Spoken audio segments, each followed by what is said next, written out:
The Fall of Luanda Magere. Hear now the tale of Lwanda Magere, a warrior whose name once echoed across the plains. He was a Luo hero, a giant among men, whose very presence struck fear into the hearts of the Nandi. His body, it was said, was made of stone, impervious to spear and sword. But before we continue with his story, kindly subscribe, like, leave a comment and share. Follow us on all social media platforms. Now, let's continue. He was a beacon of hope for his people, an unyielding shield against their enemies. The Nandi, fierce warriors themselves, found their might shattered against his unyielding form. They could not defeat him through strength of arms. They were forced to turn to the shadows, to the whispers of deceit. The Nandi warriors knew that no ordinary weapon could pierce Lwanda Magere's skin. Their spears shattered, their swords bent and broke against his seemingly impenetrable hide. Tales of his invincibility spread like wildfire, breeding despair in their camps. Defeated time and again, they realized brute force was futile. They needed a different weapon, one that could bypass his physical strength. The Nandi Council of Elders gathered, their faces grim, their voices low. After days of deliberation, a treacherous plan began to take shape. They would offer Lwanda Magere a bride, a woman of Nandi blood. A Trojan horse, cloaked in beauty, offered as a symbol of peace. It would appear as a gesture of reconciliation, a bridge built across years of bloodshed. But beneath the surface lay a venomous trap, designed to bring down the seemingly invincible warrior. The woman chosen for this perilous task was named Marian. She was young, possessed of a striking beauty that could disarm even the most wary. But her true strength lay in her intelligence, her sharp mind, and unwavering loyalty to her people. She understood the gravity of the mission, the immense risk involved. Her heart was heavy, but her resolve was firm. She would infiltrate the Luo camp, gain Lwanda Magere's trust, and uncover his weakness. She was carefully prepared, taught the Luo language and customs. She was instructed to observe, to listen, to report back any vulnerability, any chink in his seemingly impenetrable armor. The Luo elders, wise in the ways of war, cautioned Lwanda Magere against accepting the Nandi's offer. They sensed treachery, a hidden dagger beneath the veneer of peace. But Lwanda, weary of battle, yearned for an end to the conflict. He believed that perhaps, after so much bloodshed, reconciliation was possible.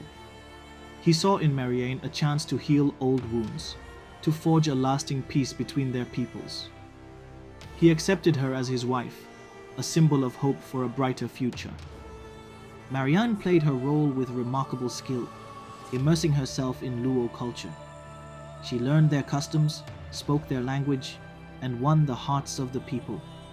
She was welcomed as one of their own, a bridge between two warring tribes. Lwanda Magere trusted her implicitly, unaware of the darkness that lurked beneath her beautiful facade. He shared his thoughts, his dreams, his fears, never suspecting her true purpose. Yet Marian never forgot her mission. One day, Lwanda Magere fell gravely ill, struck by a mysterious ailment. He lay weakened, his stone-like body vulnerable for the first time. This presented Marian with the opportunity she had been waiting for. The Luo healers, desperate to save their hero, turned to traditional medicine. They believed that a person's shadow was connected to their life force, a reflection of their inner being. They began applying herbal remedies to his shadow, hoping to draw out the sickness. Marian, watching intently, saw her chance. Under the guise of helping, she made a small, almost imperceptible incision in his shadow. To her astonishment, blood oozed from the cut, a dark and viscous fluid. The secret was revealed. Lwanda Magere's shadow was his only vulnerability. The invincible warrior the man of stone could be harmed through his ethereal reflection. The truth was laid bare. Under the cover of darkness, Marian slipped away from Lwanda's side. She journeyed back to the Nandi camp, her heart pounding with a mixture of fear and triumph. She carried with her the secret that could bring down the mighty Lwanda Magere. The Nandi warriors, upon hearing her news, prepared for a night raid.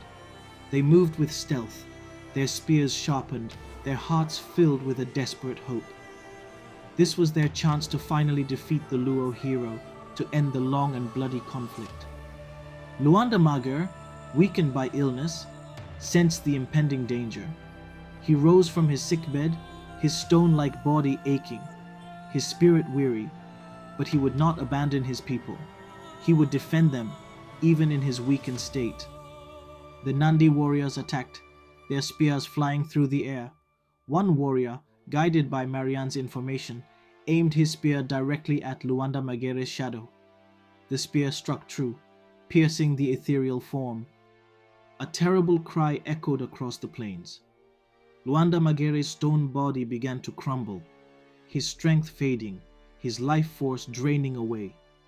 The invincible warrior fell, his spirit ascending to the heavens. The place where Lwanda Magere fell is now revered as a sacred shrine. It is a place of remembrance, a testament to his courage and sacrifice. The ground there is said to be imbued with his spirit, a reminder of his enduring legacy. Lwanda Magere is remembered as a symbol of invincibility, loyalty, and tragic betrayal. His story is a cautionary tale, a reminder that even the strongest can be brought down by deceit. He is a hero, a legend, forever etched in the hearts of the Luo people. His story is passed down through generations in oral traditions, songs, and literature. Children learn of his bravery, his strength, and the treachery that led to his downfall. His name is synonymous with courage and sacrifice. His body of stone is interpreted as a reminder that even the strongest among us have vulnerabilities. It is a lesson in humility, a recognition that true strength lies not in invulnerability, but in resilience and the courage to face one's weaknesses. His name lives on in Kenyan folklore, music, poems, and plays. He is a cultural icon, a symbol of resistance against oppression. His story continues to inspire artists and writers, keeping his memory alive for future generations. Some traditional healers visit the stone where he fell, offering libations and prayers.